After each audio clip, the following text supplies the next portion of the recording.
Fikir nampak mahir.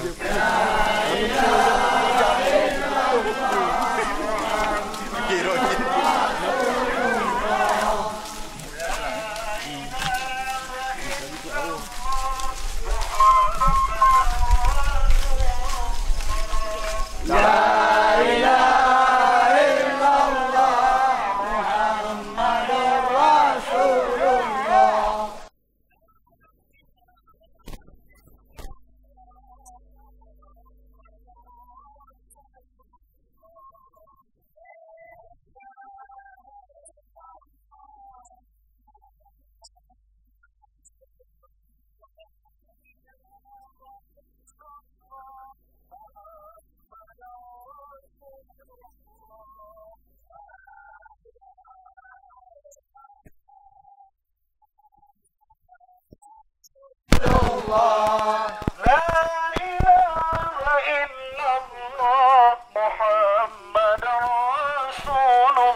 Mesti barak mesti kan?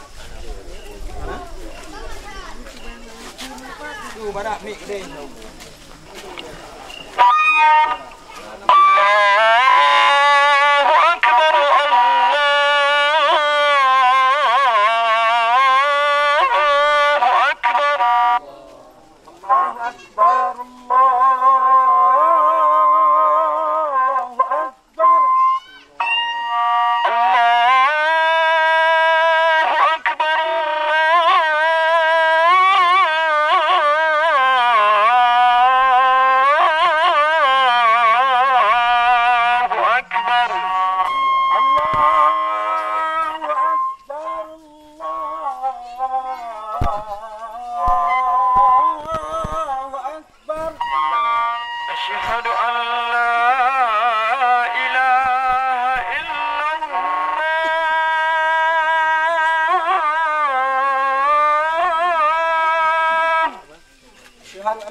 Apa buat ini ile di hanggang malu.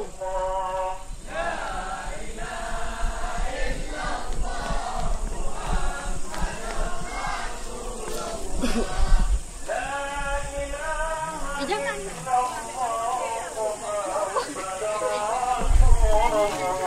Walai bangsa.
محمد رسول الله لا إله إلا الله محمد رسول الله لا إله إلا الله محمد رسول الله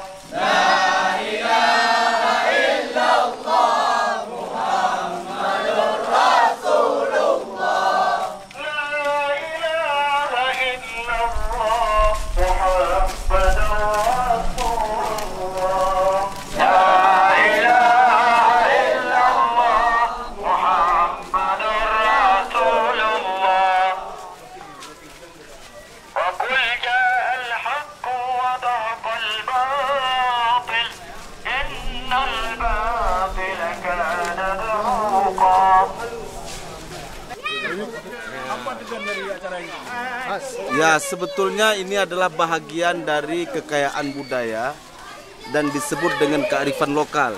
Di mana sekarang kan Indonesia menggali kekayaan Islam Nusantara dalam bahasa yang lain. Dan ini sesungguhnya adalah bahagian dari Islam Nusantara yang pernah berkembang sebelumnya, tetapi tidak dilestarikan kembali. Jadi pada kesempatan ini kami, saya, kemudian dengan tokoh masyarakat yang lain yang hadir di sini adalah Pak Kesi Kampung Uluhate. Beliau adalah Bapak Sulaiman SHIMA. Beliau memberikan restu untuk menggali kembali agar supaya anak-anak generasi selanjutnya mereka tahu bahwa ini proses yang seperti ini pernah dilakukan sebelumnya. Tujuan dari kegiatan ini yang pertama adalah sesungguhnya ini adalah bahagian dari syiar untuk memberikan pengetahuan kepada masyarakat dengan lafaz-lafaz talbiyah, di samping berharap agar supaya ada keberkahan nantinya yang Allah berikan untuk negeri kami khususnya Gampung Puluhate. Kira-kira seperti itu tujuannya. Nama acara ini kalau dulunya disebut dengan Lidjen, atau bahasa lain disebut dengan mengusir roh-roh jahat dalam bahasa lain. Sesungguhnya bukan itu. Ini adalah bahagian dari untuk memberikan syiar kepada masyarakat agar masyarakat tahu bahwa ini bahagian dari silaturahmi dan penguatan silaturahim. Ya, betul. Penguatan dari silaturahim. Salah satu di antaranya besok kami kegiatan ini 3 malam lamanya. Jadi malam pertama kita keliling ke arah utara, malam kedua ke arah selatan, dan malam yang ketiga kita keliling kampung di bawah. Ini masih dataran bawah.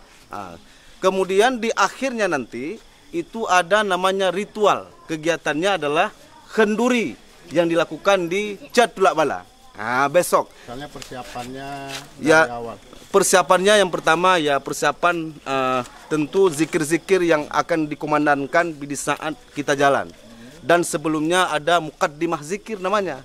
Tentu diawali dengan istighfar, kemudian berselawat kepada Nabi Sallallahu Alaihi Wasallam, kemudian ada ayat-ayat yang bersentuhan dengan itu. Lalu kemudian langsung dilafatkan seperti yang terdengar barusan itu. Lafaz talbiyah namanya. La ilaha illallah Muhammadur Rasulullah itu. Terus ada berdiri di persimpangan itu kenapa? Oh, itu ada beberapa titik-titik tertentu yang diduga-duga di situ perlu adanya seperti yang disampaikan sebelumnya, mengusir roh-roh jahat dalam pengertian yang lain. Maka ketika azan itu, di saat di azan itu yang hadapannya itu ke arah ke ujung sana itu. Itu kenapa harus mesti ke ujung sana? Salah satu harapan-harapannya seperti itu. Ini dilakukan setiap tahun atau seperti apa? Sebetulnya kegiatan ini adalah kegiatan rutin. Secara kontinu dilakukan di setiap tahun. Tetapi beberapa tahun belakangan ini itu tidak dilakukan lagi dengan beberapa kendala-kendala yang mungkin bapak-bapak itu sudah tahu. Kemudian dilestarikan kembali di tahun ini. Dan insya Allah tahun depan bapak-bapak itu bisa datang lagi kemari pada malam 1 Safar. Pada malam 1 Safar. Jadi kami ini setiap tahun sebelumnya itu dilakukan di setiap malam 1 Safar. Itu menyambut kedatangan tahun baru misalnya, atau menyambut, karena Safar itu kan bahagian dari menurut kepercayaan orang-orang kita itu banyak bala katanya. Kemudian banyak musibah-musibah yang terjadi di bulan Safar. Maka oleh karena itu orang-orang dahulu orang-orang kami itu dan ini sudah mentradisi dan ditinggalkan wasiat ini agar supaya dilakukan untuk masa-masa yang akan datang itu. Ini sebenarnya ada satu bagian ritual yang dibuang, misalnya ada sapu hijau yang tidak dipakai. Betul, betul. Sebetulnya itu kan ritual-ritual yang seperti itu orang-orang yang dahulu yang tahu tentang itu. Misalnya orang-orang dulu itu kan bisa terlihat makhluk-makhluk yang tak bisa dilihat oleh kita, sehingga ada sapu hijau itu yang di apa? Ini pukul-pukul. Kenapa tidak dipakai lagi? Itu karena memang keterbatasan pengetahuan yang ada di kami. Mungkin kalau misalnya di tahun depan ada orang yang mampu dibilang itu, barangkali Pak Kecil itu mampu mungkin. Mungkin di tahun depan mungkin beliau yang bawa sapu hijau, saya yang anukan. Saya yang melafatkan talbiyah begitu kira-kira. Kita berusaha nanti ke depan juga akan kita buat terobosan-terobosan baru.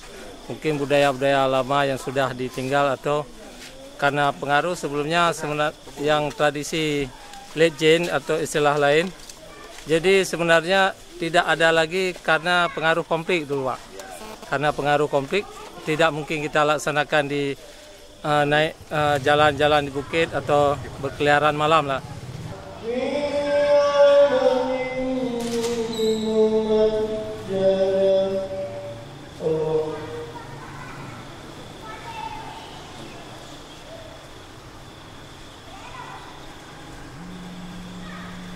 Allah